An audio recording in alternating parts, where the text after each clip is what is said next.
역대하 2장 1절에서 10절까지 말씀 한 절씩 교독합니다. 솔로몬이 여호와의 이름을 위하여 성전을 건축하고 자기 왕위를 위하여 궁궐 건축하기를 결심하니라.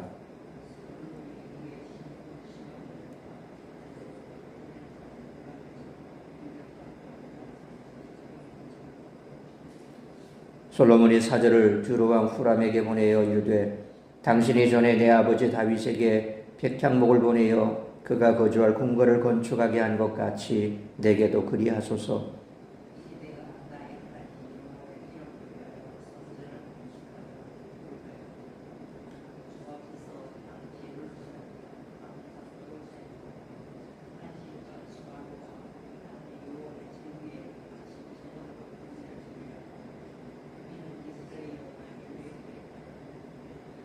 내가 건축하고자 하는 성전은 크니 우리 하나님은 모든 신들보다 크심이라.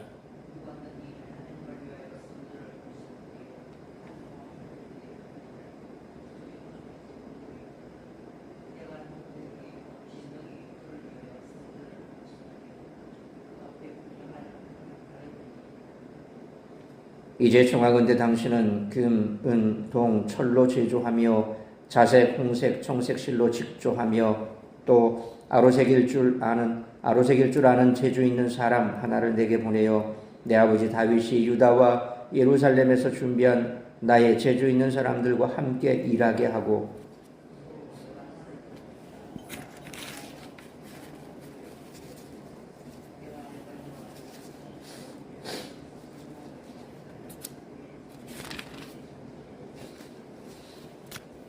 이와 같이 나를 위하여 제목을 많이 준비하게 하소서. 내가 건축하려 하는 성전은 크고 화려할 것이니이다. 내가 당신의 볼모가는 종들에게 찌은 빌 2만 고로와 보리 2만 고로와 포도주 2만 밭과 기름 2만 밭을 주리이다 하였더라. 아멘. 이 장은 솔로몬이 성전 건축을 결심하고 필요한 재료를 두로왕 후람에게 요청하는 1절로 10절과 후람의 답장인 11절로 18절로 이루어져 있습니다. 한편 역대기에는 열왕기상 3장 16절로 28절에 솔로몬의 지혜로운 재판 이야기가 생략되어 있습니다. 이런 솔로몬에게 부여된 지혜가 질적으로 열왕기와는 다른 방향으로 사용되고 있다는 것을 보여줍니다. 솔로몬은 하나님께 부여받은 지혜를 가장 먼저 성전 건축에 사용합니다. 솔로몬이 가장 먼저 일으킨 사업도 성전 건축이었고 가장 큰 사업도 성전 건축이었습니다. 그것을 위해 솔로몬이 지혜를 사용합니다. 하나님을 영화롭게 하는 일은 인간에게 최대의 목적이자 최고의 사명입니다.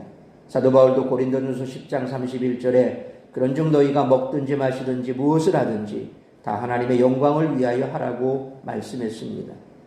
역대기에서 보이는 솔로몬의 모범은 과인 행동 속에서도 막상 목적을 상실하고 분주함 자체를 신으로 모시고 살아가는 현대인들이 따라야 할 구원받은 자의 삶의 모습이라고 할 수 있을 것입니다.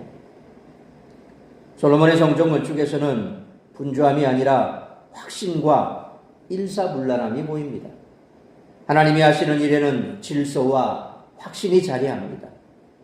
솔로몬에게는 왜 성전을 건축해야 하는가에 대한 분명한 사명이 있었습니다. 이 사명은 다윗을 통해 주어진 것입니다. 다윗은 예언자와 조상들로부터 물려받은 신앙의 유산과 확신을 통해 솔로몬에게 이 사명을 당부했습니다. 솔로몬이 고백했듯이 하늘을 지으신 하나님을 땅의 건축물에 모시는 것은 사실상 불가능한 일입니다. 다만 하나님이 성전에 임하시는 것은 당신을 예비하는 자들에게 은총을 베푸시고 친밀한 교제를 나누시기 위한 것임을 항상 기억해야 할 줄 믿습니다. 교회 안과 밖에서의 모습이 다른 사람이 있습니다. 분명 하나님은 온 땅과 만물의 창조주시라고 입으로 고백하지만 정작 일상에서는 하나님이 계시지 않는 것처럼 행동합니다. 역대기 기록 당시의 유대인 공동체에도 이런 문제가 있었던 것 같습니다. 그들은 하나님을 이스라엘만의 하나님으로 생각했습니다. 역대기 저자는 성전 건축 이야기를 통해 하나님이 이스라엘만의 하나님이 아니심을 강조합니다. 따라서 이와 같은 오늘 본문의 말씀을 통해 우리들이 깨달아야 할 것은 첫째로 1절로 6절 말씀처럼 성도는 자신의 신앙을 세상 속에서 분명하게 고백할 수 있어야 한다는 것입니다. 왕권이 강화되어 군사력과 경제력이 확보되자 솔로몬은 성전과 궁궐을 건축하기로 결심하고 그 일을 감당할 사람을 뽑습니다. 1절로 3절 말씀처럼 진군 7만 명, 채석장인부 8만 명, 감독 3,600명이라는 엄청난 규모의 인력이 투입되는 대공사였습니다.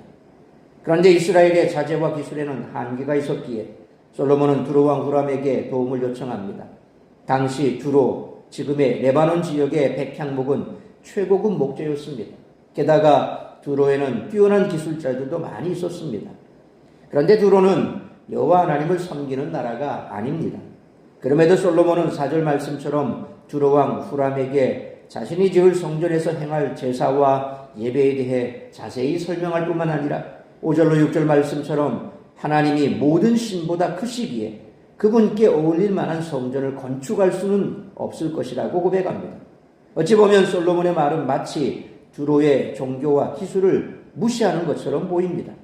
건축을 도와달라고 하면서 우리 하나님은 너희 신보다 훨씬 크다라고 했기 때문입니다. 두로의 기술자들을 요청하면서 우리 하나님은 너무 크셔서 누구도 그분께 어울릴 만한 성전을 지어드릴 수 없다라고 했기 때문입니다. 사실 이 말씀은 인간이 누구이고 하나님이 누구신가에 대한 근본적인 이해와 관련됩니다. 하늘의 하늘도 하나님이 온전히 거할 수 있는 처소로 마땅하지 않습니다. 큰 성전이라는 단어는 하나님이 다른 신들보다 뛰어나다는 것, 그렇기 때문에 다른 집들과는 구별되어야 함을 강조합니다. 하늘들의 하늘도 하나님께 제대로 된 거처로 용납되기 어려울 만큼 하나님이 크신 분이라는 점에서 하나님의 집을 건축하겠다는 것은 역설임을 솔로몬은 6절 말씀처럼 고백한 것입니다. 하나님을 위해 집을 짓는 자체가 불가능한 일이지만 그분에게 분향을 드릴 집이라도 건축된다면 소원이 없을 따름이다라는 분명한 자신의 신앙 고백이 제시된 것입니다.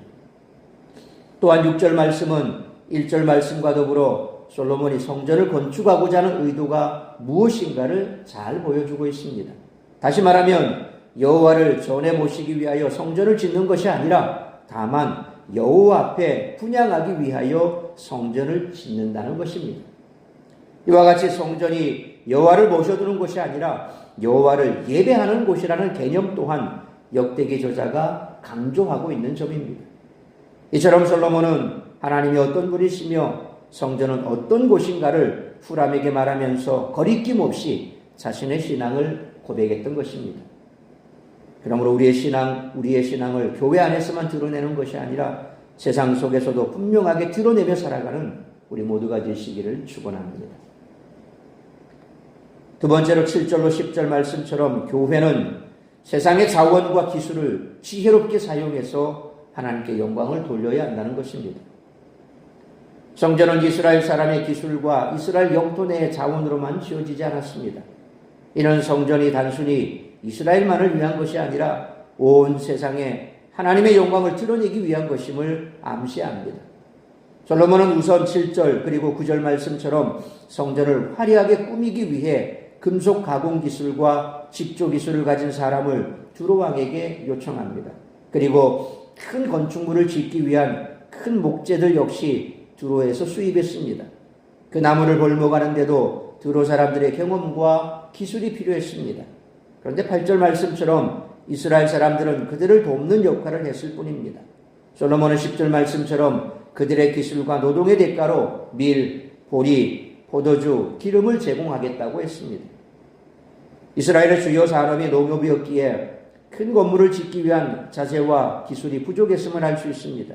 그래서 솔로몬은 이스라엘의 농산물과 두로의 목재, 건축 기술을 교환하는 방식을 통해 성전 건축을 실행했습니다. 이는 우리가 하나님의 일을 할 때 교회 안의 지식이나 기술 또는 인력만을 사용해야 한다는 선입견을 깨뜨려 줍니다. 교회는 세상과 구별되어야 하지만 그렇다고 세상과 단절되어서는 안 됩니다. 그러므로 이 세상 모든 것은 다 하나님이 만드신 피조물이기에 교회는 세상의 자원과 기술을 지혜롭게 사용해서 하나님께 영광을 돌려야 함을 항상 염두에 두고 교회를 세워가는 우리 모두가 되시기를 축원합니다. 사랑하는 성도 여러분, 교회는 세상과 구별되지만 세상 속으로 보냄받은 공동체입니다. 우리에게는 지역사회를 변화시켜야 한다는 사명이 주어져 있습니다. 그 사명을 감당해 나감에 있어서 우리가 지역사회로부터 도움을 받아야 할 경우도 있을 것이고 다른 사람들과 함께 대화하고 서로 필요를 채워주는 모습도 있어야 할 것입니다. 그리고 무엇보다도 그들에게 진리를 담대히 전할 수 있어야 합니다. 그러므로 이런 역동적인 모습을 통해 우리 사랑샘 교회가 주님이 땅에 다시 오실 그날까지 지역을 섬기고 열방을 섬기는 교회로 계속해서 세워져 나가도록 힘쓰는 우리 모두가 되시기를 주님의 이름으로 축원합니다. 기도하겠습니다. 걸어가신 아버지 하나님, 은혜와 사랑을 감사합니다. 오늘도 새벽을 깨워 말씀으로 예배로 이 하루를 시작하게 하시니 감사합니다. 오늘 주신 말씀처럼 우리가 이 땅 가운데 살아가면서 교회 안에서는 분명 하나님을 예배하는 자로 보여지지만 세상 속으로 나아가면 언제 그랬냐는 듯 세상 속에 섞여서 마치 카멜레온처럼 세상 속에서는 세상 사람들과 같은 모습으로 또 교회 안에서는 또 다른 모습으로 그렇게 변화무쌍한 삶을 살 것이 아니라 교회 안에서나 세상 속에서나 동일한 그리스도인으로 살아갈 수 있는 우리 모두가 되게 하여 주옵소서.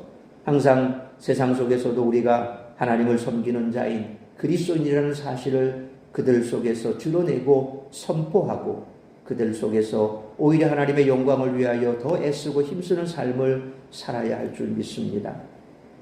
그러한 삶을 살 때 우리를 통하여 세상에서 죽어가는 영혼들이 주께로 돌아오는 일이 생겨날 것이요 또 세상 속에서 하나님의 영광 받으실 줄 믿습니다. 그러한 삶을 살아가는 우리 모두가 될 수 있도록 날마다 성령으로 충만케 하시고 우리는 또한 말씀과 기도 가운데 깨어 있어야 할 줄 믿습니다.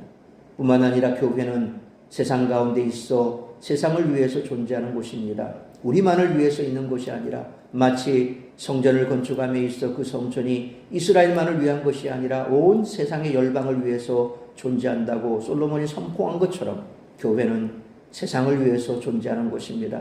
죽어가는 영혼들이 교회를 통하여서 새 생명을 얻고 또 그로 말미암아 새 생명 얻은 자가 세상 속에 나아가 구원의 복음을 증거함으로 또 죽어가는 영혼들이 교회로 와서 복음을 접하고 영생을 얻고 그래서 그들의 삶이 변해서 세상을 변화시키는 곳, 그것이 바로 교회입니다.